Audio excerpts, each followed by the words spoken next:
All TUG events and speaker presentations are available in high-definition download from ethymarket.com.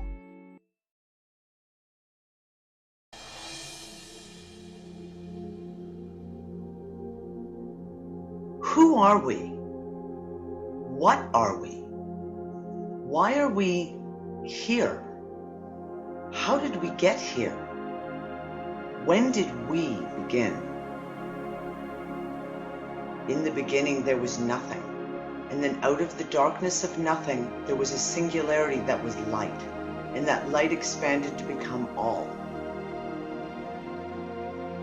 Are we beings created of earth and clay? Were we created by a benevolent God of ancient origin? Were we created in a lab and set loose upon the earth as experiments, as slaves, as beings of light? Our history lies buried in the sands of the past. It is hidden by time, blurred by those who would seek to create a history that they can control. We live entwined in a sticky web that binds our past and shackles our present in an elaborate deception of what isn't and never was. History has been written by the victor, yet who is the victor that has been writing our history? To untangle the web that binds us now, to search for freedom, we must first reach back to the beginning to unravel the mysteries of how it all began. Now, we search for answers.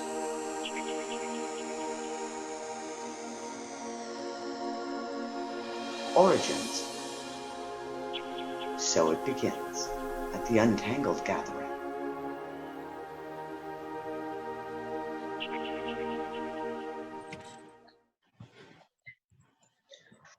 And good morning, good evening, good afternoon to everyone all over the world for our very first Untangled gathering.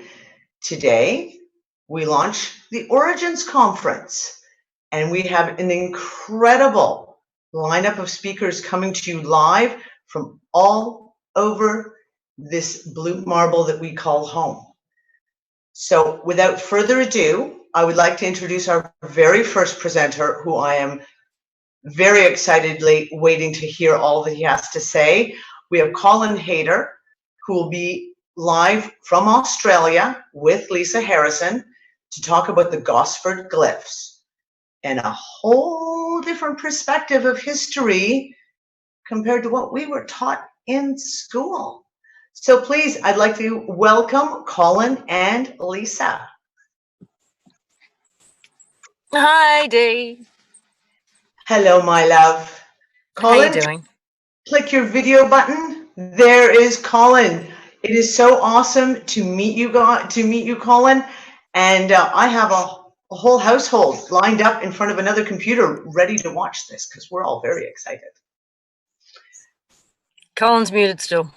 Oh, Colin needs to be unmuted. And I will see everyone else in a little bit. Unmuted. Bye. Bye for now.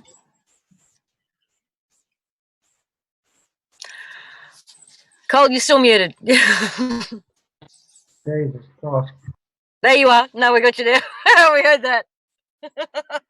Colin's introduction. And hello, Lisa. Hi, darling. It's great to see your face and talk to you again. I've had the privilege of having a couple of little snippets of this story already, and it's quite a story. But I love how you came to this and how this story is unfolding from you and not from academia and not from, the experts. And, for those who are familiar at all with the glyphs, you'll know that it's been a controversy and a fight for some time. Yes. Firstly, pleased to announce and let everybody know that the site has now been saved. It is a safe site now. It can't be developed. But people may know that the controversy around it goes anything from it's nothing more than graffiti by uni students back in the 70s in order to discredit it completely, to different people just saying it's a mystery we can't solve, they can't be deciphered, to Stephen Strong's work, which I've done interviews and stories on in the past, his interpretation, and now you're bringing something even more to the story. So I'd love it if you could start with how you came by the glyphs, how they became such a big part of your life, and how telling this story became your passion. Yeah. Okay, let me explain. There's perhaps a lot of stories involved with the glyphs. There's certainly the history aspect, and it is still needs to yet be told in full. But then you're right, of course, there's my story too, and how I came to be involved, and the journey I travelled to finally unravel all those things that all those other people never could. So I guess it all begins with, how come I could do that? Now, how come I, Colin Hayter, I didn't even finish high school, and how come I could do that when nobody else could? After all, the glyphs, it was probably the worst place for anybody to jump into the research community. You know, the most controversial site on the planet Earth, and here I am, of course, jumped right smack in the middle of it. And but I'd like to think, you know, I represent probably a new generation of discoverers and researchers in the world today. Today, I'm just an ordinary man, but with the access to the computers that we have, of course, it changes things dramatically. No longer is discovery the place for academics and papered ones to dwell. Now, any of us can be a discoverer, as long as you put in the time. And that was the only difference between perhaps me and all those academics that might have looked at this site and not dared to make a guess, was I put in the time. And I guess that's where the journey starts. So I'm almost embarrassed. Yeah, so why did you look at it in the first place? Why did I? Well, yeah, well, that's the thing, isn't it? Yeah, I'm almost embarrassed to tell, but I did always promise that as I went through this whole journey, I'd be completely honest. And I can see you're laughing because I know you know half the story. And of course, I got into it incidentally. I got into it through a kind act. And it went like this. We found a dog. And this dog basically changed the history of the world as you know it today.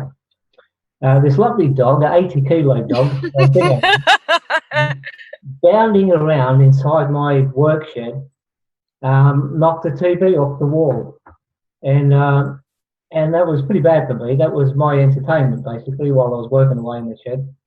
But anyway, the TV now being destroyed, I had a lot more time on my hands. So I took the time to use this. Here it is, the very iPod that actually changed the world. So using this iPod, not through boredom, but through good choice, I decided to learn another language. And so I looked up Japanese. I can't speak Japanese to this day. I looked at Chinese, and of course it's all Chinese to me. And by chance, I struck upon a simple alphabet in Egyptian hieroglyph. And we're all history buffs, aren't we? You know, with Discovery Channel and all that. And so anyway, it didn't take long to learn this alphabet. And I know you're laughing because it's such a silly story, isn't it? But it's a true story. You know? So it took me less than a day, you know, or a couple of days at the most to internalise that. But when I tried to apply that to some reading, it didn't make any sense at all. So I had to find more. And but I didn't realise by chance I'd made a mistake. Or perhaps not a mistake, but I'd picked by chance the hardest language on earth. I picked Proto-Egyptian, circa 3,500 BC. And of course, this language isn't taught in universities or. It's not the first thing that people come to. Not at all. It's not the first thing that people come to when they decide to learn a second language. Oh, well, it looked easy. Yeah, Proto-Egyptian. That sounds like. Yeah, at first, yeah, you know. When comparing that, when comparing that to say what they teach in universities, which is called Middle Egyptian, and the difference is that there's a lot of it, and it's easy to find, and of course it was cheap, I guess, to be able to make learning programs out of that and give people lots to do. Proto-Egyptian, by chance, as I say, it turned out to be the rarest language on earth. I wasn't aware, so, but anyway, I'd started. It was too late to stop. So to find one word, I had to read and read for days on end. And, but something happened in that. Something magic happened in that. This hard search gave me a much wider area of information to consider from. And what became of it in the end, after, I've got to say, over 1,000 hours of study, so now I'm into it, I'm possessed. But in that, I didn't just gain how to spell de as one does in a learning program. I got to have a very deep insight into why somebody might choose that particular grammar or those particular letters for that. And of course, Egypt was deep in that way. Their grammar, one letter can be, mean so much. So anyway, what I'm saying is that this hard search did me a grand favour. It gave me a unique insight that perhaps others never had. And by chance, much later, when the time came that I found myself before the glyphs, well, I was probably the world's expert, or the world's greatest expert in that. So here I am, learning that language, as I said, in the shed with the dog on the iPad. And anyway, and along that time, by chance, I happened to come across a small article. And the article was just one sentence. And it was a chappie, a researcher, a famous one in Australia, perhaps. And he was pointing to a set of glyphs, a sentence, in fact. And he was suggesting perhaps this could be, it was very likely in his opinion, proof of UFOs. And that was enough to catch my attention, but of course I wasn't going to consider it. But when I looked closely at what it was he was pointing at, I recognised that very sentence. It was the sentence, "O ye bright, beautiful God." And that had me. When I looked at that sentence and I realised it was a Google Earth Australia address, I realised, why would somebody write that on a wall? Why would someone come to Australia, and knowing the language was rare by now, why would somebody do that? And it didn't seem right. So it was that caused my interest. So can I just ask first? There's a lag here with the audio, but can I just ask, when you saw that sentence at the time, you didn't realise it was at Gosford Glyphs? You just knew it was somewhere in Australia? I didn't know where it was at very first. Actually, as one would expect it to be in Egypt. So it was a great surprise to me to see this language that I understood, and by now I realised that it was different to other Egyptian. So even more so, I was surprised to see it on the wall. But I didn't realise it was in Australia until it had my attention, right. And then I was off. What I did next was, of course, to find that Google Earth site, and that Google Earth address that's referenced on the small article. And it really was just an article as big as a cigarette packet. That's all I got to see. I never actually got to see the big. And so by the time I got to the site, and that's almost 1,000 kilometres from here, and I've got to say that's a mighty effort, to travel 1,000 kilometres and back, and there's no holidays in my game, But anyway, when I got there and I walked between the walls, and I stood up and looked around for the very first time, of course I couldn't believe my eyes. In fact, I nearly fell over. I think I did fall over, because it's a lumpy site. It's not a place where you can stand comfortably, I've been there. You've been there, and looking about like a child. And of course, to me, I'm seeing the letter T and B and all these things, jumping out of the walls at me. And But you know the interesting thing, I couldn't read it.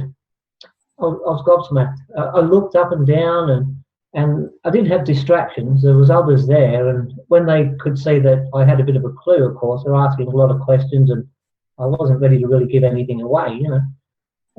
But with all the distractions too, I'm using that as an excuse. But it is a hallway, and to lean up against a wall and read 11 meters in either direction, that's almost impossible to do in a hallway. And but I've never felt so insignificant in my life. I thought, you idiot. What were you thinking? I thought I could go there and read something, you know. And but the greater So part you could identify words, but you couldn't yeah, put it together in a sentence.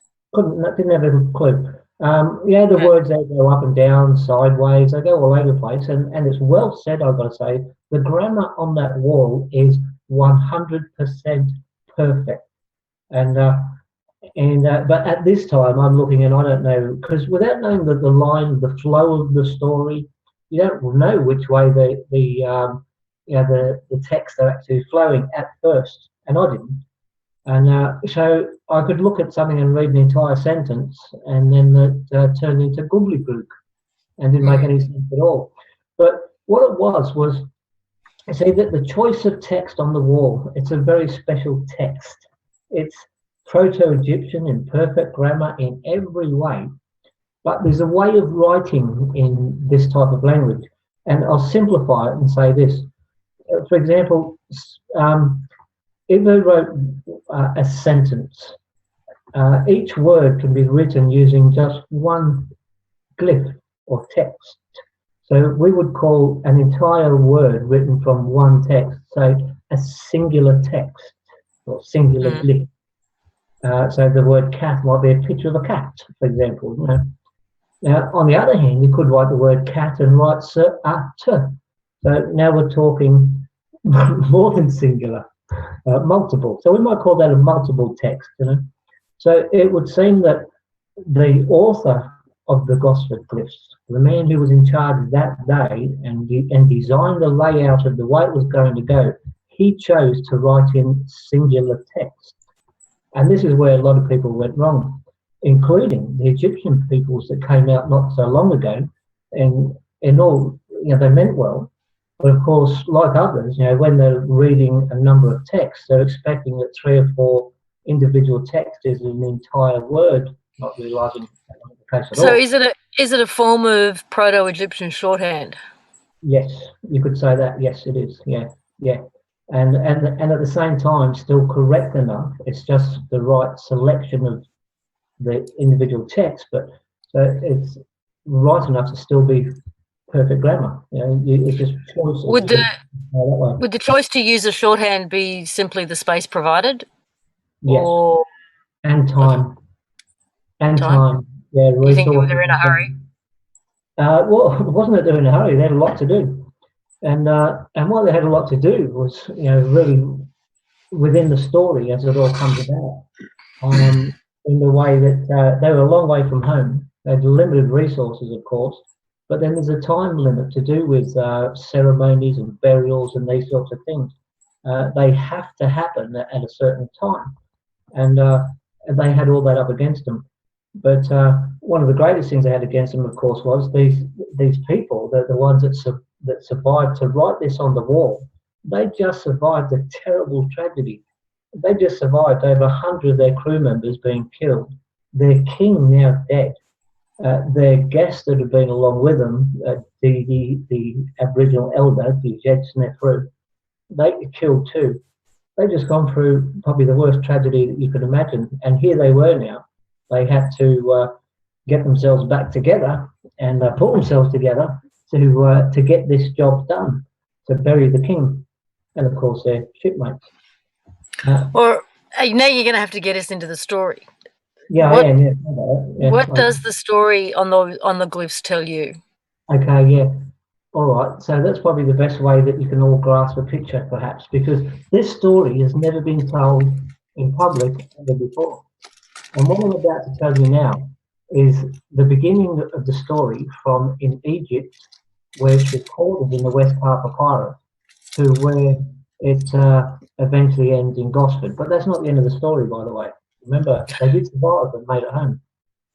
Well, before you actually go into the story itself, just to recap that part, because it's important, there is the Westcar Papyrus in Egypt, which has been known of and studied for many, many years, which tells a story, and the sort of pervasive thinking on that was that somebody started to tell a story and then they just stopped, or the author must have died, or for some reason they just stopped telling the story. But that's known, it's there, it's been studied for years. So that part of the story, the initial part of the story, is known. What you were able to do was identify the glyphs as the continuation of that story. It didn't just stop. No, it didn't at all. That's right. Yeah. So the story goes on to say then that back in Egypt, the story starts in the palace of King Khufu, of course. And King Khufu. King Khufu, yeah. Who is known history, of course, is known to be a man in known history. And we're going to change that, of course. But it starts with a conversation between Djefthor, a royal family member, and Khufu. And it's recorded in the Westcar Papyrus, which in turn is a collection of a number of stories written on a roll of papyrus. This roll is around, say, 2 feet, or almost 600 mil wide. It's about 20 feet or 6 meters long. And within the papyrus, it tells the stories of several kings meeting magicians.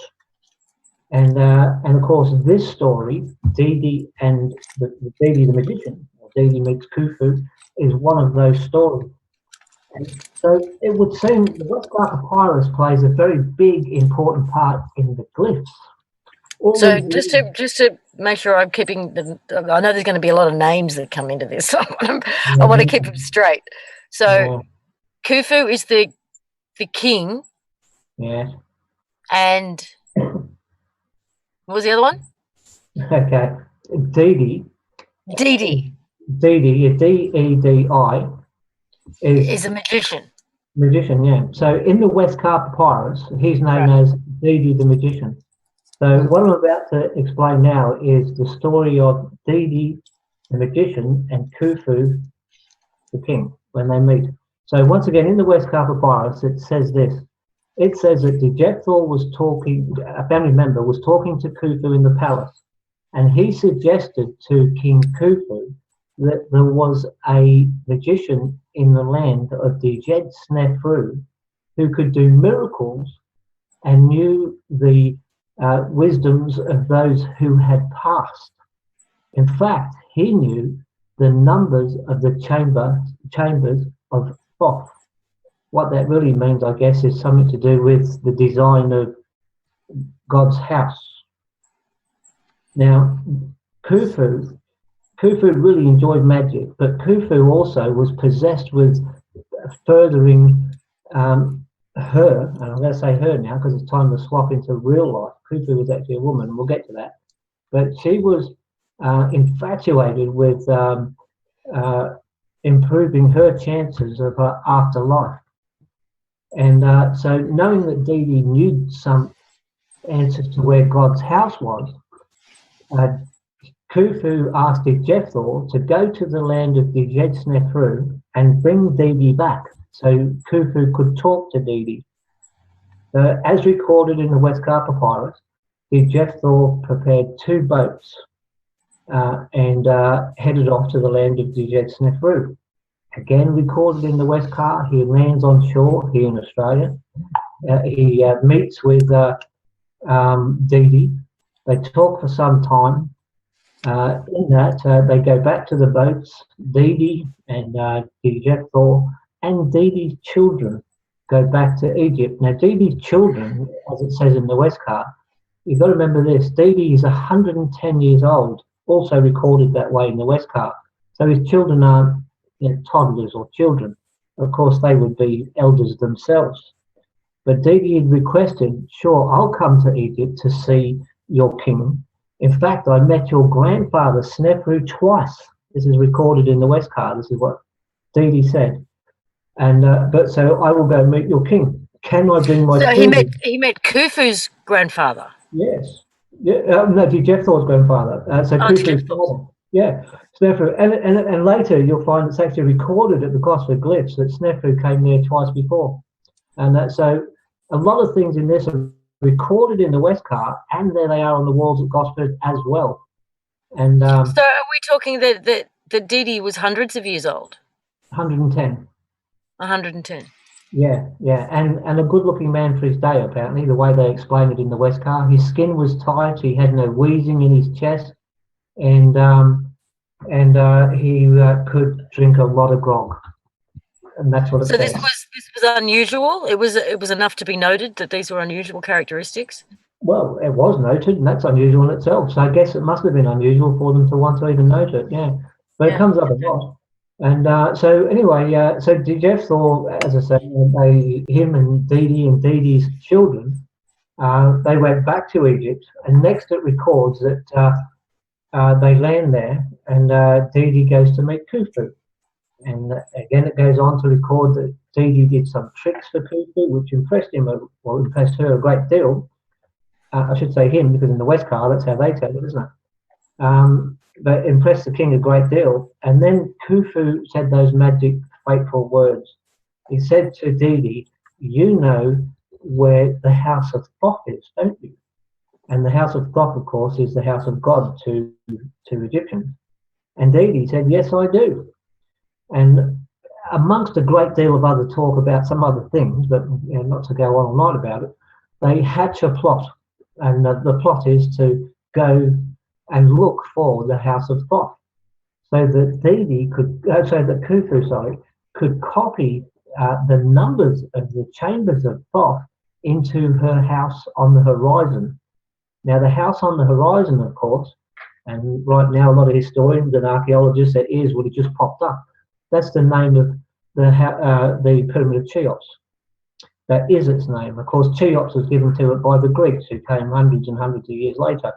It was the house on the horizon, Khufu's house on the horizon. So once again, the Westcar records that Khufu wanted to see the chambers of Thoth to copy some of those things into her house of the horizon. Now, I wonder now, looking back, did they do that in the end? Is that what we see inside that pyramid, and that's why it's so different to all the others inside? Makes me wonder. But anyway, in the Westcar, again, they set off. And now, all of a sudden, the Westcar, that's where it cuts off, just finishes. And running alongside, of course, is all those other stories, which some of those just finished too. And this has been the mystery since the Westcar papyrus was found and first translated in the 1800s, is what happened to the other end of the papyrus? Why didn't it carry on? Did the paper just fall off? And it was assumed it was, because it is just paper after all. But it would seem that wasn't the case at all. It would seem that the plot thickens, and there was a reason. So the papyrus ends with them devising a plan. Yeah, to get in the boat. That's right. And on a particular date, they planned to go. And the date was to do with the tides and so on, or the shmoo season. So I think it was the second week of the shmoo season or something like that. They were going to leave, and the papyrus just shut off. So all these years since the papyrus was first translated, it's been called the Holy Grail of literature, to work out all those many stories. And keep in mind, as I said, there's about 5 or more. Are those stories about actual fact, or are they about fiction? It's never been known. It's never argued that the Westcar wasn't an artifact. It is, of course. But it's still never been known if the stories were about truth or fiction. So when many people around the world become a professor in history or literature or archaeology, often the most taken on work for their theses is the Westcar papyrus. And in that, they will show their learning of what they have learned to get their professorship. And of course, they all did. But they never worked out what the Westcar papyrus actually was, or where the other end was. Or was it about truth, or was it about fiction? And so this became the holy grail of literature, to work that out. And of course, nobody ever did. And until, of course, I got the dog. And the rest is history. So it went like this. I mentioned earlier, because that's where we were going with this, wasn't it? Was how did it come about? So I used the Westcar Papyrus as one of those tools to learn the language. You remember I mentioned that I had to look hard to find every letter, every word, because it's just not written in a learning program. Of course, the Westcar Papyrus has been translated 1,000 times, 10,000 times. Everybody who did that PhD wanted to do that. So it's been translated so many times. It was easy to find it written in English, French, Italian, and I understand some of those languages too, of course. And it's been translated in those languages so many times, it was easy to use as a tool to learn the A, B, C, D that I was trying to accomplish in the first place. So once again, when I came across the glyphs, this is what made me perhaps the world's expert on the day, was the fact that it wasn't just that I had a clue what some of the letters meant, was I learned it from the Westcar, and this was the other end of the Westcar. The difference was, and why I didn't recognise it straight away, was the Westcar was written, as we see it, a long time after Khufu's time. It was written about 500 years later, in fact. But it's not 4,581 years old, as the story is. The Westcar is about 4,500 years old. And you can imagine how much English has changed just in this last 500 years. Of course, Egyptian hieroglyphs were exactly the same. So when I read the Westcar, I'm looking at perhaps 3/4 proto to half, and then you start to see the early parts of Middle Egyptian coming into it. And so that had made it, again, you know, so you can see how hard this language is to learn, you know. But the Westcar, once again, even though I knew it was written in a... Can I ask if it would be like, you know, Shakespearean English and then sort of mixing in a bit of modern day English and trying to make that flow? Very much so, yeah, just like that, yeah. Okay. I feel like knocking out some ye old English for you, but I probably wouldn't. Best not. So anyway, so it was that, you know, previous enlightenment, you know, knowing the Westcar as I did, that helped me a great deal. And so where am I going with that? Well, so you go to the glyphs, you see the same language, the same structure, yeah, and the same story, the same characters. Yeah. They're the characters. Yeah, of course. The characters were the clue. See, the names on the wall there in cartouches and so on, and another in a sec, which is just a square. Of course, they're easy to read. And there's only one way to say them, you know, because you can't change a royal cartouche. There's a number of, no, that's another thing, but you can't really, so it was obvious anyway. So yeah, one of the most obvious things that hit me that started to bring it to light were those character names. But even then, you know, I was so excited I didn't see the connection either at first. So how it all really, how the eureka moment came about was this, that I think about 2 months had passed of me trying to research the photos I brought back that day and the film I brought back. But I've got to say, trying to put 11 meters by 3 meters high of text together from just individual little photos, it was impossible. No matter how hard I tried, you couldn't grasp the flow of the language, and you needed the grasp to the flow, you know, to understand. So really the breakthrough came when I did this. One day I bought 2 packets of chalk and I went to the local shopping centre called the Pine Shopping Centre here in Elanora on the Gold Coast. And the Pine Shopping Centre was closed and they'd left the lights on this night, very handy for me. So I went there and I recreated the glyphs on the floor in the car park. And it took me 4 hours, and but I didn't do a work of art in the way of where it was a duck. I wrote the word duck. I didn't sit there drawing a duck all night. It took long enough as it was. But now, for the first time, I could walk up and down the whole length of the text and see it all in one as a newspaper. And it was in that moment when suddenly the light came on and I realised that it was the other end of the Westcar Papyrus. And I started all over again by walking to the beginning of the text, reading to myself the Westcar Papyrus, and where it cut off, I just carried on. And of course, it was that beautiful flow of a nice piece of literature, a nice story from one end to the other. And then we had it, you know. So And, what does that wall tell you? Oh yeah, of course. Okay. So what it tells me then is Didi and Khufu set off. They got this far, and the first thing the wall says is bad news. That's how the whole story starts. You know, it doesn't say once upon a time or, you know, ye great wonderful this or that. The very first thing at eye level it says is bad news.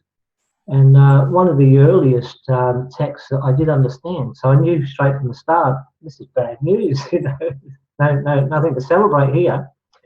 And anyway, so it says this. It says bad news. It says Dejethor came here across the sea to collect Didi to take him to meet Khufu in Egypt. Next, it goes on to say that. It goes into telling the story about the tragedy very quickly. In fact, it immediately goes on to say that we here at this place will, along with Didi, his children, and Khufu, and 100 others, 100 of the bravest, the most efficient, the brightest Egyptians, eternal in this place with Tar. That means they're dead. Tar, of course, being a god, the protector god of the dead. And Tar lives in the underworld. He's a good guy, but he protects you when you're dead.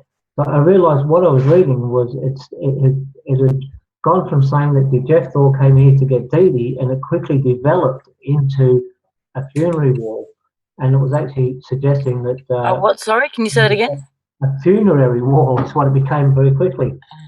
Yeah. So, but in its journey, again, I wish I had my pictures in front of me. Oh no, we can't really do that. You can get them. We can do that. But so the Westcar says that, I'm going to mess this name up. Dejethor came to Australia, collected Didi and his children. They went back to Egypt, spent time with Khufu. Long time. Then with Khufu as well, they all set back to come back to Australia. They got this far. They did land. Yes, looking for the House of Thoth. Looking for the House of Thoth, and then something tragic happened. It did. They were caught in a storm. And on the wall there, it uses the word... Vicky, in the background, can you bring up the pictures, please? Yeah, so on the wall, it brings up the word chaos. And it's a funny thing for them, the way it's written on the wall. I mentioned Dejethor was very particular about his choice of text, and he was good at that.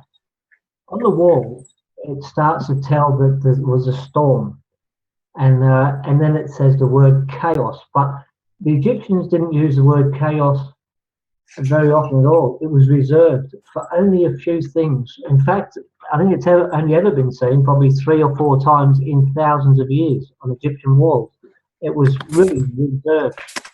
But at Gothic, they wrote the word chaos in the most bold, chaotic manner. In fact, they said, chaos, like that, and that meaning something. And what it was this, that a storm came up. The ships, and you might have heard this from one translation almost got this part right, that with great effort they turned around, but it was too late. The 2 ships turned upside down, and then it goes on to explain that 100 plus Khufu plus Didi were killed, and now they're buried there in that spot, protected by Tar. So, like I say, did they get to the House of Thoth before they were killed?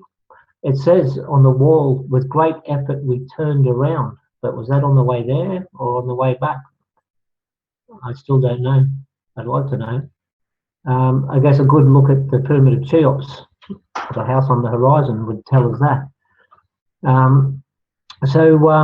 What I'm just explaining now then is on what we call the eastern wall. There's two walls there at Carryong, at Gosford, like a hallway. One's commonly called the eastern wall, one behind is the west. And so what I just read to you then was from the eastern Can wall. I just say something? Yep. Sorry, you've got control of your screen. If you want to try the screen share to show the pictures, Biggie doesn't have it anymore. All So right. Okay then. yeah, if you think you can handle this, so we've got the green share button bottom. Right. Okay, we'll try and get that. So in that light, this particular wall, the east wall, really tells a story about who is there and what happened.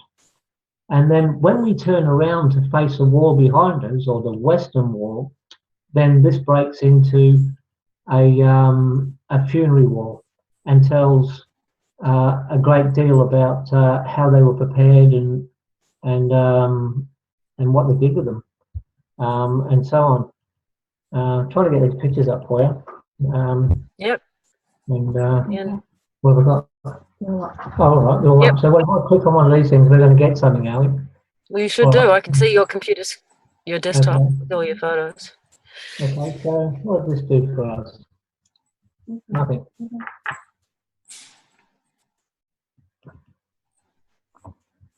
Okay. Are we looking at a picture? I can still see all of the pictures at the moment, not a single. Oh, okay. How about that? Can you double click on it? Double click on it.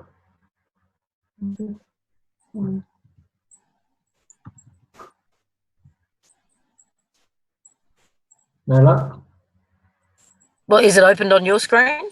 Yeah, it is. Okay. I might just have to talk my way through this instead. That might just be a real lag in the screen sharing. Move the window away from the shared application. Yeah, so, all right. So getting away from the pictures then, I guess I'll try and explain it as I go. So some of the things then that, that come out of this, the story. So still going on with the story, okay? Because it's hard to just explain the story of what it says without explaining the rest. Along the way, this is what happens, is that when it first starts with bad news and goes on to talk about that the Jethor came here and so on to get Dee Dee, immediately beneath that is one large glyph, and it's famous as far as the Gosford glyphs go, and it's the glyph that many people look at, and the first thing that comes to their mind is Anubis. And you probably know that too, Lisa. Yeah. And another place where this features is the hoax conspiracy, where there used to be a well-managed hoax conspiracy surrounding the glyphs. Fortunately, they've done a runner. It seems they've abandoned ship since all this has come to light, and thank goodness for that. But in there, is that the one that centres around it being uni students back in the 70s, or a different? Well, that was one of the things they used. Yeah, they flogged that one hard, but it was such a well-managed conspiracy that they actually produced videos and information, and they look authentic, you know. And when they explain it on the internet, you know, I almost believed it too. And but anyway, this Anubis glyph, you know, it was one of those where they suggested that there was a picture taken in the 70s and another one taken some years later, and that somebody had altered the years and so on. And, Sorry, Colin, I'm going to interrupt you again just because it's been brought to my attention. Thank you, John. After you click the screen share, it says you have a choice, but you might have selected that file browser instead of the actual desktop. Because if you're seeing your computer, the single photo up on your desktop, then that's not the screen that's been selected. So just select desktop. Desktop. Right. So stop sharing and restart resharing or something like that. All right. Yeah, because it would be helpful to share these pictures with you. Absolutely. I'm sure everybody wants to see them. Yeah, yeah. So where I was going with that anyway, whilst Kat's clicking away here trying to help me, Okay. was yeah, that particular glyph. Once again, known as Anubis to many, you know, but of course, knowing a bit more than most, yeah, as I first got there, that very first moment, I walked around the corner and seen that glyph, I actually called it sooty. And what I did was I knew two things. I knew firstly that, of course, Anubis can't exist in this part of the world. Anubis, of course, is a god of the north, and plays an important part in holding the sky up there. And if he were to leave, the sky would fall down. So he can't exist here in the south. And so immediately I recognised it as something else other than what it was most often being called or known to be. And of course, with some research, it turned out to be a very important part of the glyphs.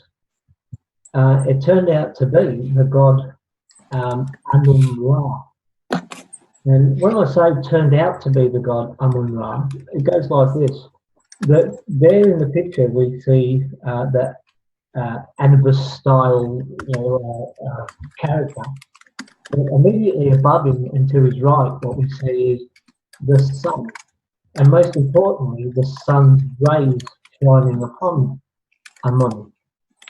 And when this happens, when the sun's rays shine upon Amun, Amun is joined with Ra. He becomes the most powerful god of all. He's then the god of both the sky and the underworld. And in that way, he controls time. And that brings us to a very important part of the Gosford glyphs. The Gosford glyphs, as a whole, is an actual time machine. I'll just let you swallow that as I said it. Yeah, how so? Well, it goes like this. That there, Amun-Ra is summoned to that site by Djefthor, who wrote the Gosford glyphs. Holding in his hand is a special device. Looks a little like an ankh, but it isn't. It's more of a what we might call a Tanis cross or a Tuus cross, depending on where in the world you live. And what it is, it's a device which stops time. And so what happened was Khufu, of course, was killed. He was a long way from, or she was a long way from home, and couldn't go through the usual ceremony of such things as weighing one's heart that would get that particular king and live in heaven with the gods. Because So yeah, can I ask why she's now a she? yeah, all right. Can you bear with me just a Because moment that's a longer to huge get to claim. it? Okay, I yep, go for it. know. Yeah, yeah, bear with me and I will get to it. Yeah. So once again, though, Khufu was killed so far from home and away from places of ceremony that would allow her heart to be weighed so she could go to live with the gods. Something had to be done. Because what was going to happen was now Khufu would be cast to.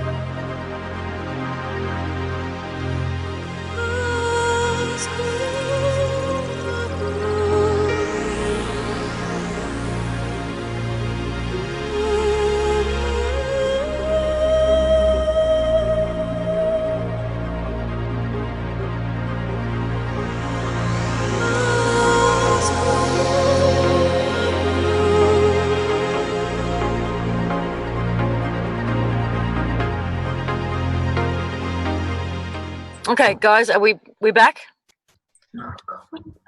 I believe we're back. We just had to take a second to sort out the screen so that you can see these photographs. So sorry about that. We did not want to interrupt the flow, but it was best. So this is obviously you in front of the glyphs. You can explain that in a second. Just finish what you were saying. Okay, yeah. So once again, the situation there at Gosford that day when Khufu was killed, this grand chaos that I spoke of before, where the text was used on the wall and it would usually be reserved, only ever used 3 or 4 times in the whole of history. There it is. The chaos was that here was their ruler killed a long way from home, outside of the place for ceremony, so that she could have her heart weighed and join her rightful place in heaven with the gods. For Egypt to have a king that wasn't going to live in heaven with the gods, that is chaos. That was probably the worst case scenario that could ever happen anywhere at any time for Egypt to change. How often had it happened in Egyptian history? Do we know? Never, Never. never. Okay. Yeah. So this was a big event, you know. Now Khufu's reign was already an extremely controversial reign in itself, and you'll see this as we go further into it. So complicating things now, this already controversial reign, here she is, so far from home, and this is going to happen. She's going to hell. Now, for a ruler to go to hell or the underworld for eternity, but that was hell in their mind. The consequences weren't just for the ruler; the consequences were for the entire world. The way it was seen was that when a ruler died, there was a certain amount of protocol, and that was to do with time and ceremony. That if that wasn't followed, the entire world would be in chaos. In fact, when the ruler died, we were in chaos, and it wasn't really fixed until the ceremony was finished and the dead ruler got to go and live with the gods. So here we are. We've got a ruler that's dead, can never be justified or have a heart weight. So this meant chaos for the planet Earth for all of time. So Djebthor, the priest of the day, who's writing the spells on the wall there to save Khufu and save us all, Djebthor had his work cut out for him. He didn't just see himself as writing a funeral wall. He's trying to find the right words to save the planet Earth. So he survived.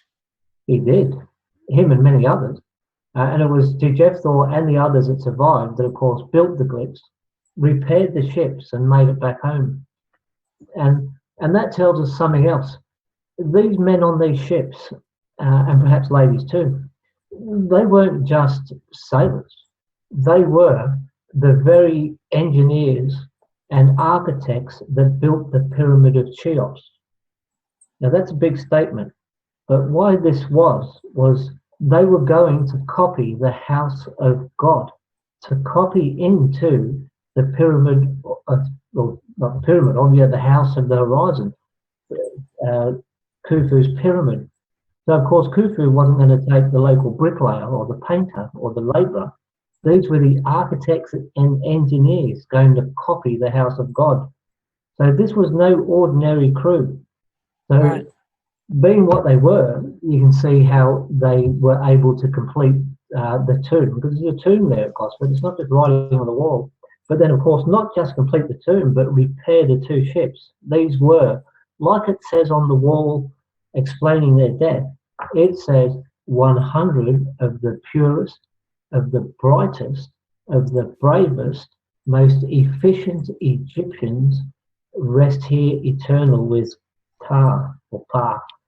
So you're saying this is not just a scribblings on the wall. This is in fact the burial site for an Egyptian king. Mm-hmm. Yes. An original elder. Yes. And presumably some of his descendants. Well, it doesn't say that any of his own children died. It says 100 others, and it does refer to them as Egyptians. But it's a difficult process. They considered these people as one of them as well. They considered them as Egyptians. They called Australian Aborigines Egyptians. So perhaps within that 100, yes, there could have been some of Dee Dee's family as well. In fact, you're probably right. Yes, yeah. So yeah, so what it is, what the Gosford Glyphs actually is it's a number of things, of course. It's the tomb, by all means. It's the final resting place of Khufu and the 100 Men, and it's the funerary wall of Didi the Wizard, or Didi the Aboriginal Chief.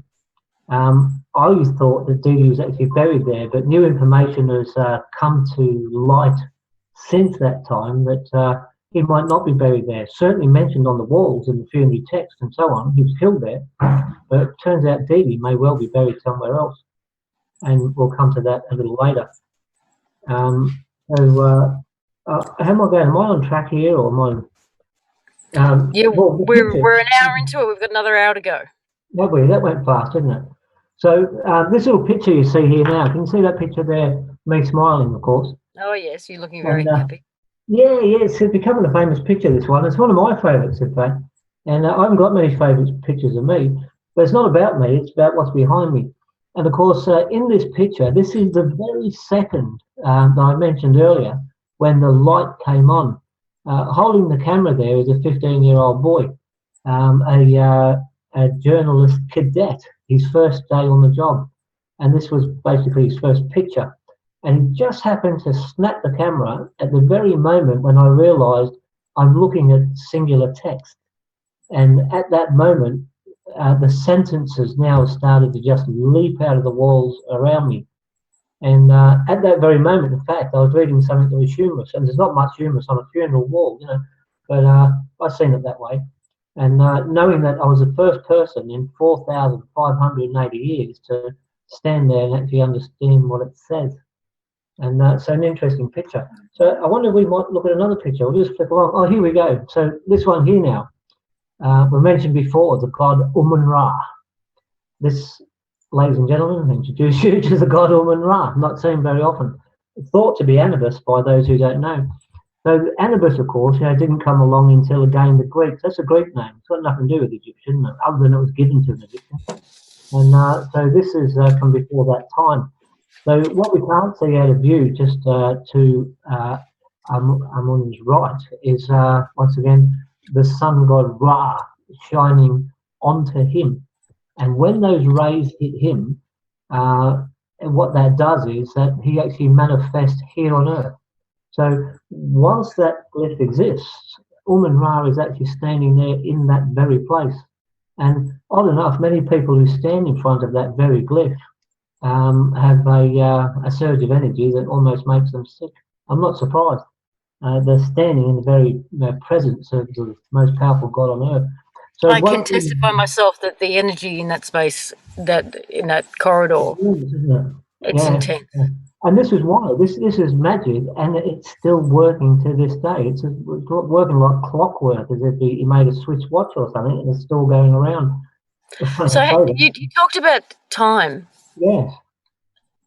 Are you saying that the magic that's embedded in the glyphs themselves is in order to freeze time until something, some kind of remedy can be created in order for Khufu to have her proper burial?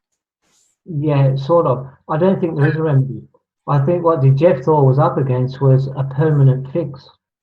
I don't think there's any way to recreate the magic for Khufu to have her heart weighed. The amount of days that was the right protocol, for example, went years ago. So there is no fix.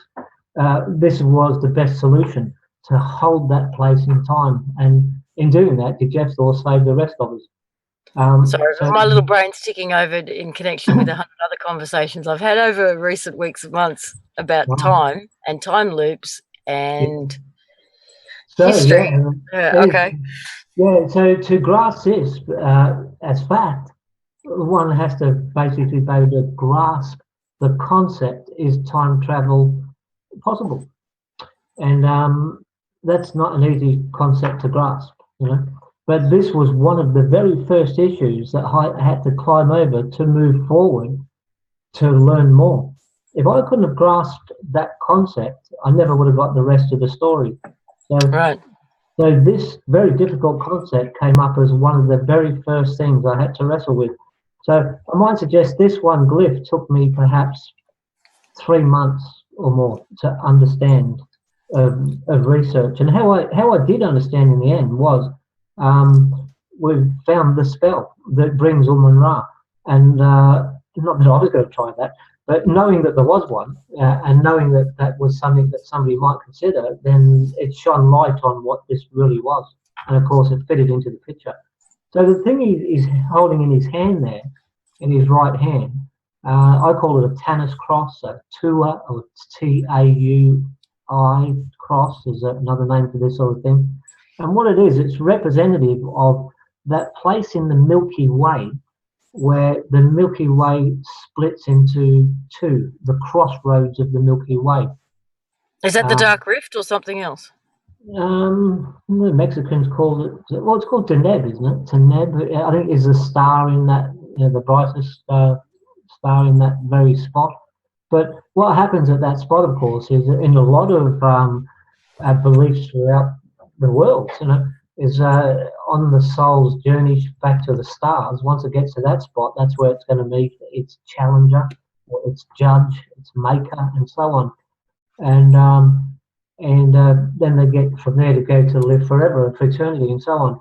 So that cross he's holding in his hand is representative of that spot. It's and him being the greatest god of them all, Ra, is commanding time, because he's got his hand on the on the center of the universe, Milky Way, if you like. So yeah, that's a little bit about him anyway, about Ra. Here's another photo. This is one of my favourites, and this is a history changer just in itself. And what we're looking at here is a number of things, but this square, a lot of people thought this was a cartouche. And you're familiar with a cartouche, and of course a cartouche is a circle name, which is really representative of a rope tied around a name, giving that name royal protection, or royal, so it gives it that. This, however, is different to that. It's a square. There's no rope tied around it. So this is called a statement, or that's what it really is it's an important statement. And what we're looking at here is it's doing a number of things. It's giving us the name of somebody who's not a ruler, so once again, not in a cartouche, and at the same time it's giving us an address of a place and a great deal of other things at the same time. So if I may, if I might just quickly read this from the left side, where we see those three scratchings alongside that leg with a pimple on it. And from there it reads up. And once I get to the top of that, you can see like a little caterpillar thing there with wings. That's one sentence. And that one sentence there reads this. It says, all of us gathered here in this place, part of Egypt. The foot meaning this place. That little pimple hanging off the foot, it's a pyramid in fact, is suggesting part of Egypt. So once again, all of us, we gathered in this place. But next we see a bowl with a little circle, and this is representative of the moon god. Above it we can see a hash, the couple of lines there crossing each other. This is short for Thoth, and as used in Jeff Thor in his name, and so on. So far we're reading all of us in this place, part of Egypt, the place of the moon god Thoth. Above it again now we see like a little jug, and then a hand, and above that the caterpillar with wings. And the jug, of course, what that really means is a place for. And so this is what it's suggesting here. The hand is part of a name. It's Dijed or Didi. And above it, the little caterpillar there we see with wings is a dual text. And you remember earlier we talked about singular text and multiple text. This is a dual text. There's two glyphs in one. We've got the little caterpillar looking thing, and then what seems like a set of lips, or like a kiss. Can you see that there on the top of that? So now when I read from bottom to top, it says this: we all here gathered in this place, part of Egypt, of the moon god Thoth, the place for Didi and his people. That's what that little caterpillar is. It's actually the word Hawin, but that's Dede's people. That's his name. Makes So it plural. yeah, Dede's people. And you remember him being mentioned too about his people before being taken to Egypt. So now the box itself, what it reads is that's Dede's name. And really what it's saying this, it's saying his name, Dijed Snefru. But then it repeats itself, and this is why it's got the box around it. So you see that the hand, so it says, again for D. So it starts there with Dijed Snefru. But then the box says, repeat, so it says Dijed Snefru from Dijed Snefru. But there's that foot again, the leg, meaning this place. So this says Dijed Snefru from this place. So it's naming and giving an address. But really interestingly, above it, can you see that? There's a little circle and a duck. And of course, the symbol there is stork for Egyptian, similar to the stork of what's used for a ruler, but not quite. And so what we're seeing here is this is the child of Ra symbol, known history. It says that the child of Ra symbol, of course, only appears over a royal ruler of Egypt, and of course came in De Jeffrey's time, a long time after this. But here it is in Australia, displayed over an Australian Aboriginal chief and elder. So once again now, if I read from the bottom, it says, all of us gathered in this place, part of Egypt, the place of the moon god Thoth, the place for Dede and his people, child of Ra, an Egyptian, Dijed Snefru, from the land of Dijed Snefru. That's what that entire thing says. Now, I just said then, child of Ra, Egyptian. Dede was an Aboriginal. And why did they call him an Egyptian? Well, it was like this. They loved him, and they loved Australia. And they had for a long time. In fact, it was King Snefru, Khufu's father, who gave this place his name, the name of Australia. And he called it after himself. He called this place, as we see here on that in the square, he called it Dijed Snefru. Almost forgot the name of Australia then. He called it after Dijed, or Dede, and put his own name on it, Snefru. Now, he did this a lot. Snefru was quite a sailor in his day. As a king, he made a lot of contacts with new lands and new leaders, and he did this. When he found a country that shared and he loved and so on, he gave it his name. Like a cartouche putting the rope around the name to give it royal protection, the same thing. Snefru gave his name to the country, adding to its name, and that gave it the protection of Egypt. So Australia. So Dede was not just a magician from here. He was somebody important enough, according to an Egyptian king, to have the country called after him. Yes, yeah. Just still in that same pic, almost out of sight, you can just see one glyph there with a couple of strokes above it. And it's actually a sitting fellow, and this is the word chief in Egyptian. So here where it goes on talking about Dijed Snefru from Dijed Snefru, it goes on to say the chief. So he was considered the chief. And of course, his own people today, his own descendants, the First Nation people of Australia, having recognised Dede from the photos and things we have, they too call him the chief or a chief. He is known to be the chief of the bird tribes on the east coast of Australia. So he was a very important man. The bird tribes. Yes. Yeah, that's interesting too. Isn't it? Yeah. And where I'm going with that is, once again, this is how important or how close already the ties were between Egypt and Australia, was that Dede himself, an Australian Aboriginal, was called a child of Ra. And the child of Ra, of course, later, as we know, was reserved for only royal rulers in Egypt. And but this is, once again, just how they seen Australians. And why they seen Davy as a child of Ra, it wasn't through his own efforts or deeds, it was through heritage. They seen Australia as, once again, the land of Thoth. This is where the moon set when you're looking at it from Egypt. And of course, it's the first place that...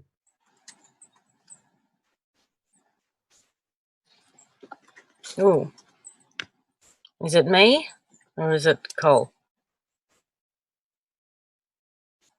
Cole, okay.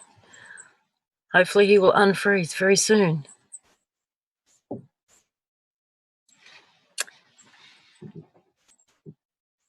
I hope we don't lose him because this is fascinating.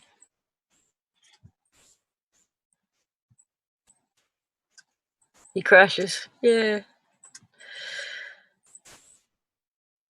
I wonder if he realizes it. He's still in the room, technically. Are we off air?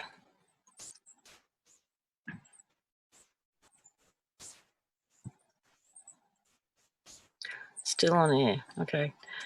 Well, I don't know if Biggie can go to a quick little break while we try to sort this out. Have you got anything you can run for us in the background there while I try and get a hold of him?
Hi, everybody.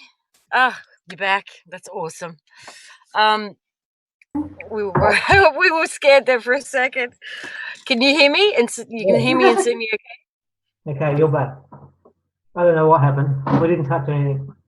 Okay. No, I know these things happen. Yeah. Now, can you remember where you left off? Because Dee and I have got like she's screaming in the background. She and I have got lots and lots of questions for you because this changes so much. And it may well explain a lot as well. So try and remember where you left off. Okay, so yes, I was looking at the pictures, weren't we? Of course, and neither got a clue. But I'll just break into anywhere I can. So once again, talking about Dijeth Thor, Dijeth Thor, who once again was the author of the glyphs, he a brilliant man. His genius is obvious there in his words. By his choice, certainly, it shows his knowledge of what he was capable of and what he could do. But Dijeth Thor was one of those who, of course, survived and made it back. And later, he went on to write other works of literature. He wrote one, in fact, called Your Embalmer is Your Best Friend. And it seems like an odd name for a piece of literature, But knowing what Dejethor had gone through here in Australia, he had to mummify his king with very little resources. And of course, 100 others, are not suggesting he mummified them. It says on the wall, in fact, he prepared them. But then, of course, he prepared Dee Dee, the Australian Aboriginal and elder. And so he went on to write the great work, Your Embalmer is Your Best Friend, from a slant that only I could understand. Knowing as I did what had happened here in Australia and what had gone on, when I read that, of course, I'm reading it through Jethor's own eyes. When anybody else in the world read it, of course, they're reading it as a set of instructions on how to embalm somebody. He wrote another one as well. And I think he wrote this other work between the two voyages, between the voyage of coming here to get Dee Dee and between coming back to bring Khufu to look for the House of Thoth. I think Dejethor seen the danger in this and didn't expect to return. And he wrote the famous work, An Ode to My Son. And what that was a set of instructions to his own son, that if he didn't survive the journey, then his son at least would have some good advices to get through his life. And the advices he wrote were wonderful advices, and I'd like to think many a father perhaps followed them as well, throughout the years. But it's amazing that this spell on the wall that we were talking about, that holds that place in time, it didn't just hold Khufu there, saving Khufu from slipping to hell. It actually held everybody there, including Dee Dee, the elder.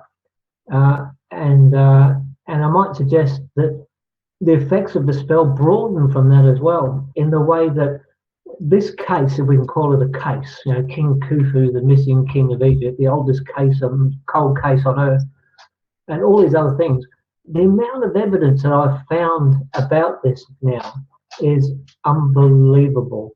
For any other part in history, this thing is the most documented piece of history of all time. And yet, it went a mystery all this time. That's an odd thing in itself, But what I'm saying is that the spell on the wall didn't only hold Khufu in time, it held many things Khufu in time, many evidences throughout the world, back in Egypt as well, perhaps, But of course, the big effect locally it had here was, even though Dee Dee the wizard, or Dee Dee the magician, the Australian Aboriginal, even though his body might not be there, by the mention of Dee Dee there on the walls, alongside Khufu and all the others, and then he's mentioned again on the wall behind in the funerary text, it would seem that, unfortunately for Dee Dee, he too was locked there in time. And something sad happened. His children, as it says on the walls at Gosford, it says this. It says that Dejethor prepared Dee Dee's body and bundled him and placed him into Khufu's pelican. A pelican is one of those devices with 4 handles that a group of men would carry their king or queen around in. Could you imagine that sort of scenario? On the walls, it suggests exactly that they placed him in Khufu's pelican and carried him over the mountains. Later, only recently, it seems that it's come about that there's evidence to suggest that, in fact, his people carried him for 500 miles north, all the way home to his home place in the rim of the volcano we know as Mount Warning, and those parts. And can I ask a couple of questions before we get too much further? Yeah. The word spell. It's a very. If you write a spell in English, it has a very distinct flow. What makes what's written there a spell, as opposed to just a story or a narrative?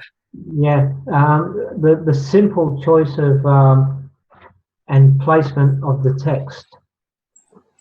The main one being Amun-Ra, bringing Ra and Amun together in that way, holding his talus sword.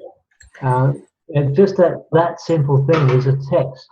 So once again, you can see how genius Jethro was to do that without, writing a stone book of information like the Book of the Dead. A number of spells, but it's a book. What does the spell look like in Egyptian? To answer your question, yeah, I think you could say that particular spell just simply Ra was standing there in that position at that time. That's enough. He was summoned there for that, and does the job rather well. If you stood in that spot today, you'll notice nothing has changed in 4,500. And today, by the way, it's the anniversary of the glyphs. It's 4,581 years. The date on the wall is, of course, recorded, and it's recorded by the choice of using the star or Venus just over the top of one of the ships as it's turned over in the storm. And I believe that it's suggesting that the date is around the 28th of June, and which is when Venus comes over the horizon in that spot. Also, that particular star, it's a 5-fingered star. Stars come in 6 fingers, 8 fingers, and they've all got a different reason for that. But that particular one is 5. And it's in hieroglyphics means the beast. And The beast. The beast, yeah. So rather timely and good placement to put the beast coming over the horizon and the date of 28th, and alongside it, the glyph for chaos. And of course, then the 2 ships turning over. And so in that way, you get to see the sentence develop, And but it does bring us to the anniversary, which is around this time. It looks like we're talking on basically the day, 4,581 years today. And here we are, Yeah. There's something that you still haven't gone into yet, which is making Khufu a woman. Oh, yeah, okay. All right. So, in my reading of the glyphs, I couldn't find anything in there that said man. What immediately struck me was the glyph for the word man-like, and straight up, it's a penis, and it does mean just that, the word man-like, and I wonder if I could attempt to get those pictures back up again. We're not going to disappear off the screen, are we, if I do that? Oh, God, I hope not. And we might be able to point to that. But while we're doing that, so on the walls, each time it talks of Khufu, it never says Khufu the man, ever. It doesn't say anything about it. And that's suspicious in itself. But then, of course, once again, it starts to throw clues. And here's one now. And I don't know if you can see that. I hope you can. Not yet. You haven't started screen sharing yet. Okay, we haven't started screen sharing. Okay, we'll do that now. And down there, down the bottom. And here we go, screen sharing that. But anyway, so yeah, this particular glyph we're about to see is a penis, and it's the word man-like. So what it's saying is, in the sentence, the man-like one has been prepared. So once again, that was a clue to me. Why didn't they say the word man? So normally the sex of the individual would be stated? Yes. Okay. Well, if not that, then it wouldn't be mentioned at all. If it was about a man, it wouldn't say anything about being a man. So to put the word man-like is, once again, raises that suspicion. It's funny, when they say a picture of and there might be a picture of a girl and a picture of a boy, they mention the fact that the girl is a girl, but the boy they don't. They just mention a name. It's almost taken for granted that you're a boy. And in this light, can you see this picture now? Yep.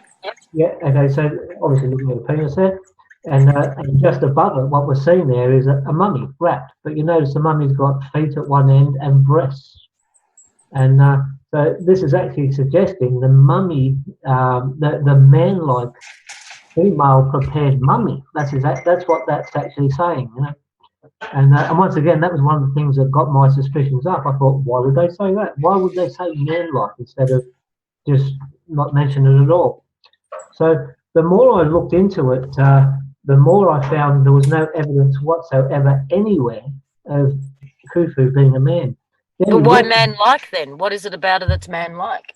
Wow. Okay. Well, if you're ready for that. Well, yeah. Okay. Well, it's okay if you're ready for that, but it's quite big. And it goes like this. I mentioned earlier that Australian culture had influenced Egyptian beliefs. So by the time Khufu came to be a ruler, Australia and Egypt were already firmly entwined in the way that Egypt had taken on Aboriginal culture. Now, that's a massive statement, but it's very easy to prove, and we can all see it. Now, once I'll mention it, you'll be able to see it yourself everywhere you look. And it seems what happened was this. Way back, and it's a long way to get to answer your story, but yeah, your simple question. But it goes like this. It would seem way back, perhaps in the time of Huni, Egyptian kings wanted to be gods. And they weren't. So back then, the king was a king, and that was it. There was gods in the sky, but they weren't god kings. But they wanted to be gods. So it would seem that way back in Huni's time, a decision was made to take a shortcut. And back then, they had more than one bride. They had a consort. So it would seem that an early Egyptian ruler took an Aboriginal bride. The idea being that their offsprings would being the child of Ra, their offspring, being Aborigines being children of God.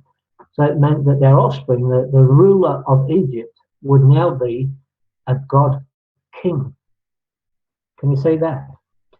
So once again, back in early times, 100 years perhaps before Khufu, Egypt and Australia bred together, and it was an Egyptian ruler taking a shortcut to make his offspring god king, because the Aboriginals were already the child of Ra, or children of God. And so in that light, what that ruler didn't, of course, see coming was that was fine to do that, but those children in the end are going to seek their culture and perhaps prefer it. And it would seem they did. And it would seem over a long time before Khufu's time, Aboriginal culture became the main belief system used in Egypt. And what happened was, of course, the temples in Egypt were closed. Known history blames Khufu and says Khufu was a terrible king and closed all the temples and so on. They don't actually realise why, well, they might now, but why that happened. And of course, what happened was because they took on the Australian culture, and the last thing they wanted, of course, was all these gods. There's only one God, basically, and the creator God.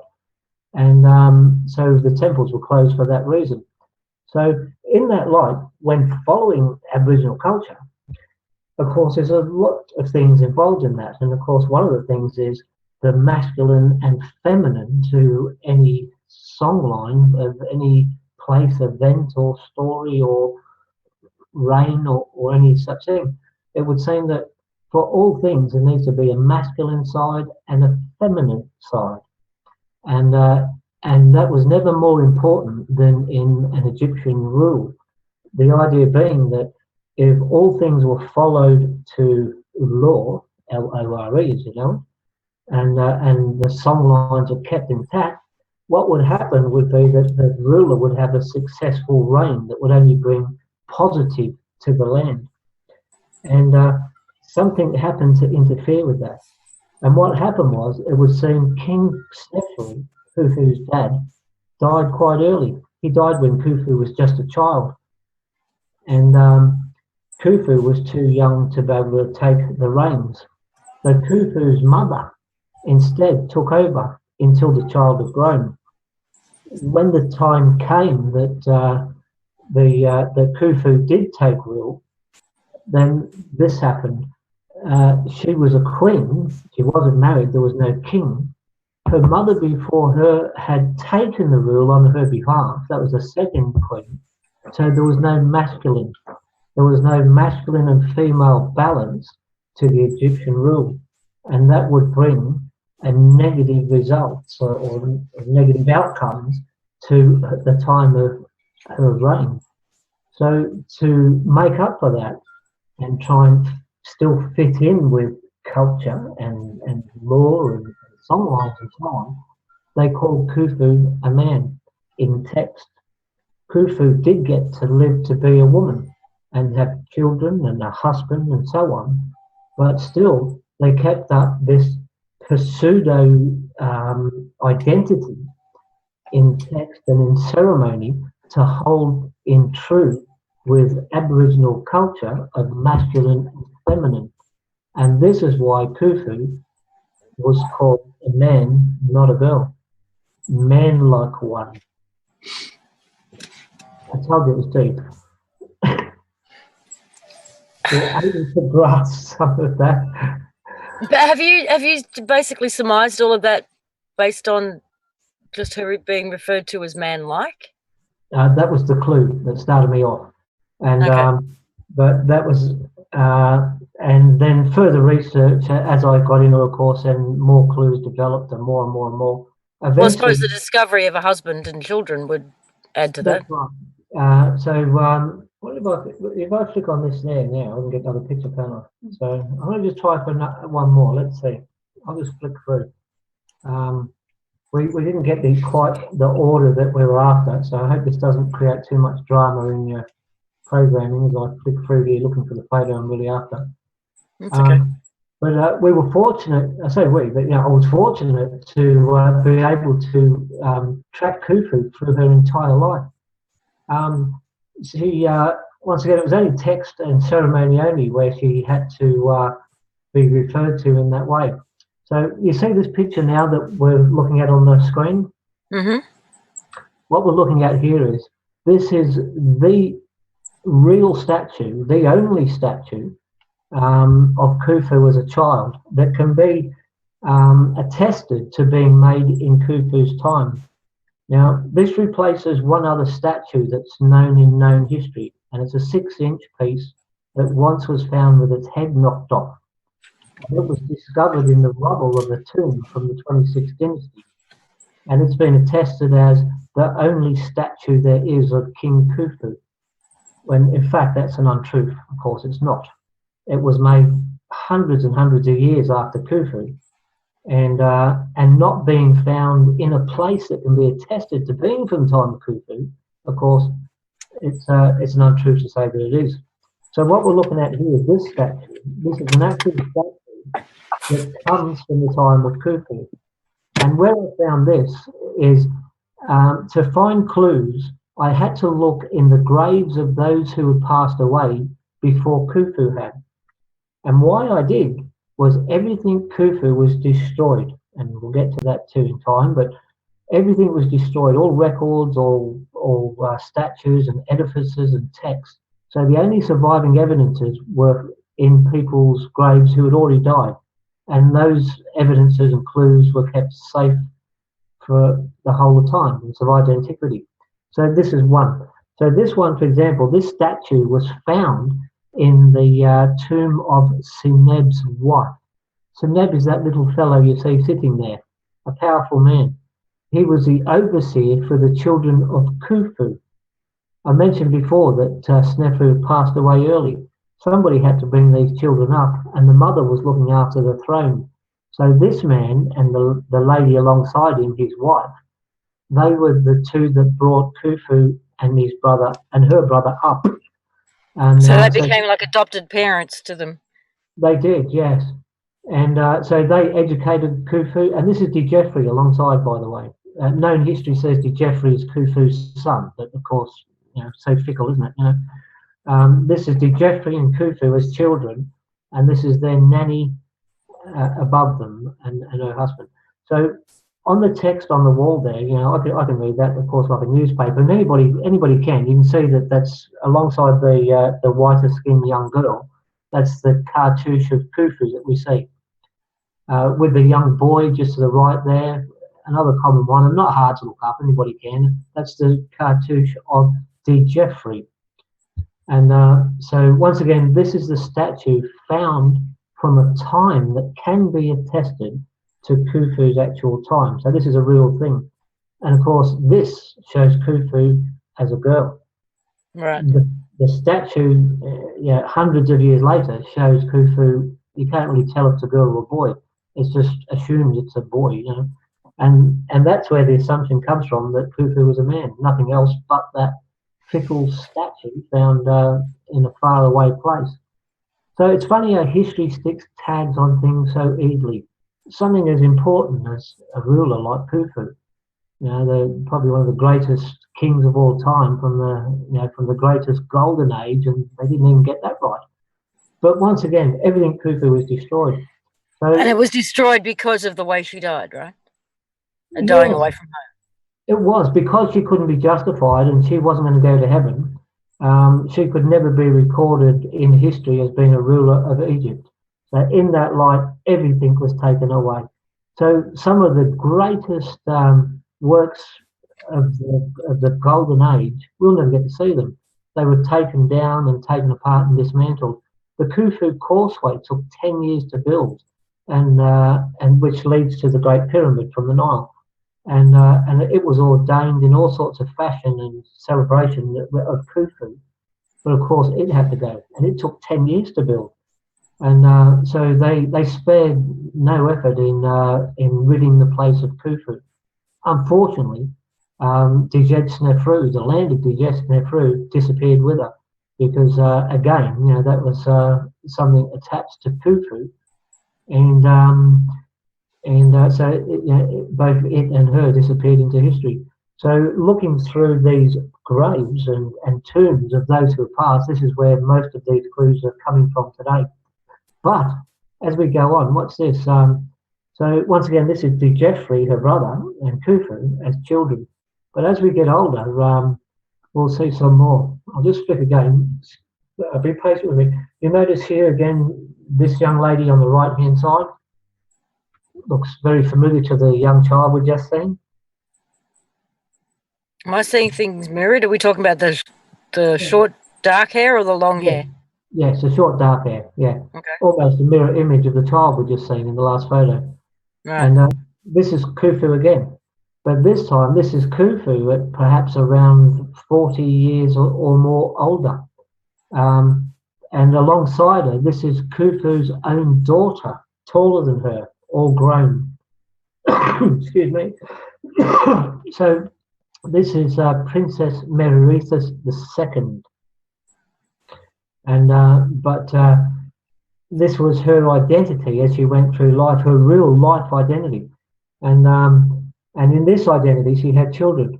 And if we just go back one more, this is her husband. This here is Unkaf. And known history says that this fellow was basically the foreman of works. Now, this fellow, today, his tomb is just behind the Great Pyramid of Cheops, the biggest mastaba in Egypt. So it's pretty unlikely they were going to stick the head bricklayer in the biggest mastaba in Egypt, unless he was a bloody good bricklayer. This, in fact, as it turns out, Unkaf is the husband of King Khufu, or Merthus II in her hard names, Merthus II. This is her husband. And we might find another photo here and tells us a little bit more about that. And if I go the right way. And here we go again, this photo. Now this photo, what this is a clue. And you might notice in the far left corner, sorry it's a poor photo, but we notice Khufu standing in the corner hiding there. And the other statues, again, is her daughter, but there are multiple. They're all the same statue, copied and copied and copied. And what it is, this is called a pseudo. And what it is they're giving the hint of that there's a copy going on here, you know, that there's something not right, if you like. Because keep in mind, everything was secret about Khufu. And so this is in the grave of Khufu's daughter. But even all these years later, when this elder daughter died, everything was still secret. You know? So Khufu's hidden away in the corner, and her daughter is repeated in statue a number of times, hinting at a pseudo identity. And I'll click again if I may, and here we are again.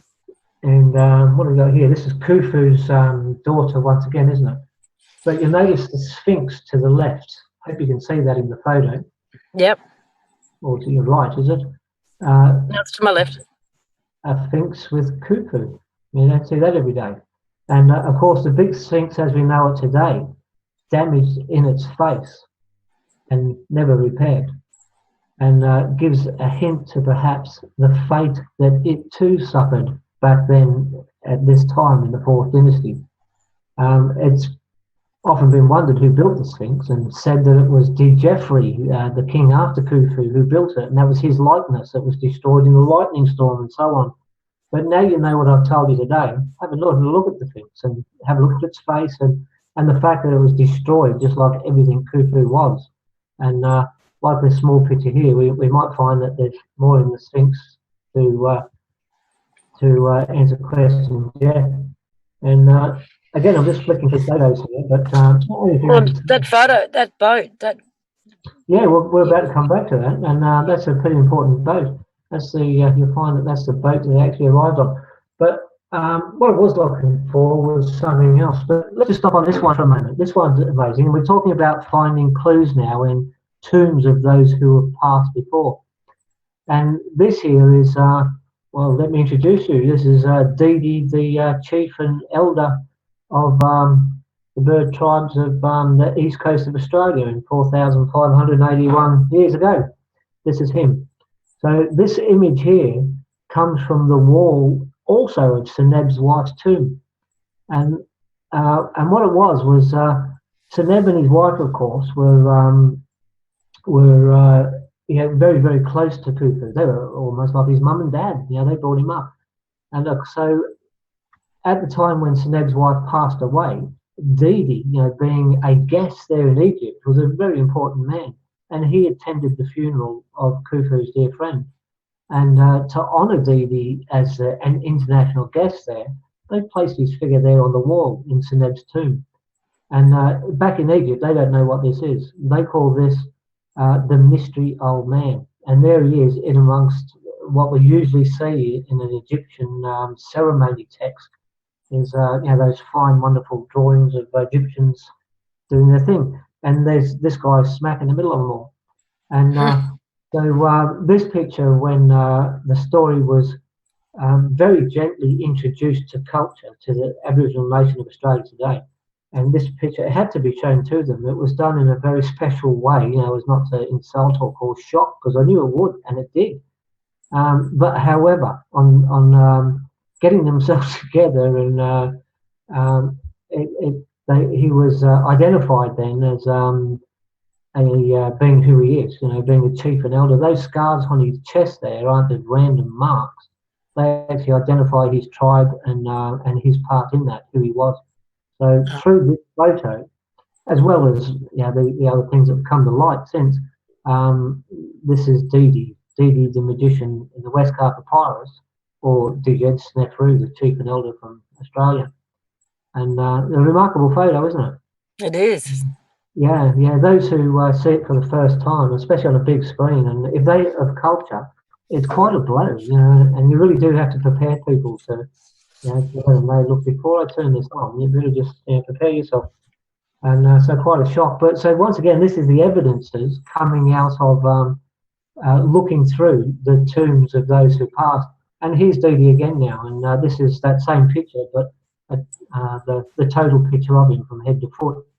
And I mentioned earlier he was 110 years old, and in the papyrus it talks of him walking with a stick, and of course Egyptian rulers and so on. You can imagine the walking stick they had. It would have been a collector's item today. And of course here's Didi with his stick. I have a stick just like that, by the way. I found not far from here in the forest, and you can imagine how I think of that. And geez, it looks like that one. But so he is at 110 years of age, and as you can see, a skinny, very skinny man. And so once again, that's from the tomb of Seneb. Well, here's something really special. I love this, and I'm getting off track now, but it doesn't matter. This is another thing, however, that was entombed. Now, what you're looking at here, this is a cartouche, a real one, but it's different in many ways. So this here is the name of Djeffrey, the next king of Egypt after Khufu, and it's Mm-hmm. found here at the Gosford glyphs, placed alongside the cartouches of Snefru, Khufu, and then this one, Ratusis, which is the other name for Djeffrey. So it's forming the three cartouches together form a lineage there on the wall, and offer some body to the story, in that, and some credibility. And but what's important about this, of course, is this glyph here is known as the rarest glyph on Earth, only ever found in one other place. And before I identified it here at the Gosford Glyphs. And of course, the other place that was only ever found was underneath the blocks of post and lintel concrete that were used to entomb the Khufu boat next to Khufu's empty grave in Egypt. And what happened was they were digging up the boat. This is after it was first found in 1954. Some years later, it was decided to remove the boat from the pit to have a look at it and perhaps build it, and they did.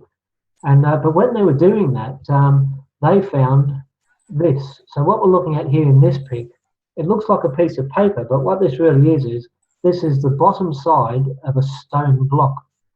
And this stone block was picked up by a crane, along with a great many, over the Khufu boat pit, holding the Khufu boat. And so this glyph here was hidden under the earth for 4,580 years and wasn't seen until just recently. And here you'll notice the cartouche for Djeffrey, or I should say Ratosis, his Hellensic name. This says Ratosis. So found here at Giza in this way, under this block, buried all them years, this is the only time that glyph's ever been seen ever before. Until, of course, here it is on the walls at the Gosford glyphs, as I identified it that day on the 22nd of the 11th, 2014. So this glyph in itself, you can forget everything else to do with the Gosford glyphs. This glyph in itself is proof enough. This proves once and for all that that place is very real. And so this is once again the Hellensic name of Djeffrey. This is the name Ratosis, and he became the king after Khufu, and that's why he's placed on the wall where he is. Was he related to Khufu? I mean, did it go down a line or not? Yes, Khufu's brother. Yeah. So this Khufu's brother. Yeah, and we go back in that photo where we were, and there he is. He's there he is. We've gone past him. Go back. There he is. That's him there, the little boy. And alongside him there, you'll see his cartouche there. That's his name, Djeffrey. Just now we've seen his other name, because they had many names, like I'm Colin, James, Andrew, Hayter. They too had many names. And so his other name is Ratusis. And there he is on the wall. Carl, we've only got a few minutes left. Really? Goodness me. We're going to have to follow this up. I know. We are going to have to follow this up at another time, because there's a lot more to this story that needs to be told. Yeah, we hardly scratched the surface.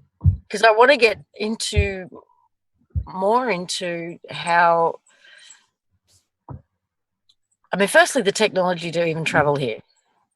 What, to travel? I mean, you've said that they've discovered boats, and they look like pretty basic, rickety. They do. So you have a look at the boat. Really? They travelled here with 100 people or more in boats like that? They did, yeah. And a moment ago we flashed by and we did see those boats. So here we go. I'll take you on board. And so what happened was the two. Does it say how long the journeys took? Is there any indication? Several months, I believe. So it took quite some time, and it's mentioned many times in Egypt in history as being a very, very dangerous voyage. So I'm surprised that they allowed a ruler to go on it, especially a girl one. When I say that, I mean only for the sake of being perhaps a little fragile and yet so important. But of course, Snefru came twice before, so rulers took chances, But we can see this picture here now that's on the screen. Mm-hmm. This is the Khufu boat, and this boat is the boat that Khufu was in that night she was killed. And so there was two of these ships, and these are the two ships that came to our shores. And let's see if we can find a closer look at that. Here on the glyphs, it shows the boats quite clearly. So here, for example, this is one of the boats shown at the Gosford glyphs, shown upside down. Upside down. Yeah. And this is shown on the wall where it's suggesting chaos and the ships have turned upside down. But you'll notice the prow on the boat, how it's got a particular turn to it. It comes around and twists upside down almost. The prow on an Egyptian boat was made prominent and unique. And it was made that way so another could recognize it instantly on sight. Well, I assume that's what it was for. But they were all certainly unique to the next.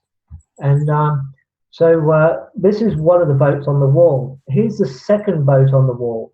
And you'll notice its prow, as it comes up, has got this round ball on the end. It's very different. Yeah, so unique to the other. And but now, this one here, this shows above that first boat, this is the symbol for royal. So this means royal boat. So this glyph we're seeing is saying the royal boat is upside down. Yeah. And so identifying as a royal boat. Here it is again. Now, any minute now, we're going to see something else. There's a couple of nice boats there, and we will come back to that in a second, because this you'll find that's the same boat. Okay. What I'm really looking for is, because we're running out of time, and this picture thing isn't helping at all, is it? And yeah, bear with me. Minutes to go. All right, I'm not going to find the picture I'm looking for. I'm up against technical errors. Okay, it doesn't matter. I'll go back to that. So what it is anyway, this turns out to be the boat. This is how big they were. This is the Khufu boat. And this is built now. And you and I can walk on, well, we can't walk on it, they won't let us, but we could walk on that boat today. So it seems what happened was that, like the British, when Admiral Nelson was victorious at Trafalgar, although their leader was killed, they then preserved his boat. And you and I could go and walk on the Victory today, and I have. And so it would seem the Egyptians did the same. This very important matter drew them to preserve these boats. They flat packed them like a Bunnings kitchen cupboard, put them in the two boat pits, and buried them with the lintels that we've seen with the cartouche above it. And they preserved them for all of time. And since, of course, this boat now in the 70s was rebuilt, and you can see it today. The Japanese are taking a big part in rebuilding the second one as we speak. And so, as you can see, these weren't just little boats; these are ships, and these things have certainly got more than the capability necessary to get here. This ship here, for example, is over 50 meters in size. I believe it's 57 meters. I think it's recorded. Oh wow! Okay. Captain Cook's Endeavour was 37. So you can imagine 20 meters longer than the Endeavour and 2 meters wider. So quite a seaworthy vessel. And Okay. yeah. Well, this, like I said, we're now down to like a minute, so we will have to talk about this more, because I want to go into more of the evidence that you suggest is there for us to see about the relationship between the two countries, the history, the shared culture, and beyond these two countries, and how it changes our view of our history in terms of us being not necessarily invading and warmongering and conquering people. Right. But we worked together, we shared culture, we shared knowledge, we shared. We did, yeah. So I might best use these last seconds then to just express how great an influence Aboriginal culture had on not just the Egyptians, but all the beliefs of the world today. In every major belief, we see echoes of Aboriginal foundations, once you know them. It would seem that what happened in all this was the Egyptians knew of that first place where belief first started. When they came to Australia that first time, they came here looking for it, but they recognised their own religion that they were living, having already been separated from Australia for, who knows, 10,000, 20,000 years, who knows. But they recognised it. They recognised their foundation, And Sorry, then, I'm so sorry, Cole, but we've got other speakers lined up and ready to yeah. go. We've got All to right, make the well, switch. okay, well, It's been an sorry, absolute Colin, fascinating pleasure. all right, we'll talk again. We will Mm. very soon. All Thank you right, so much. good night. Good night. Good night.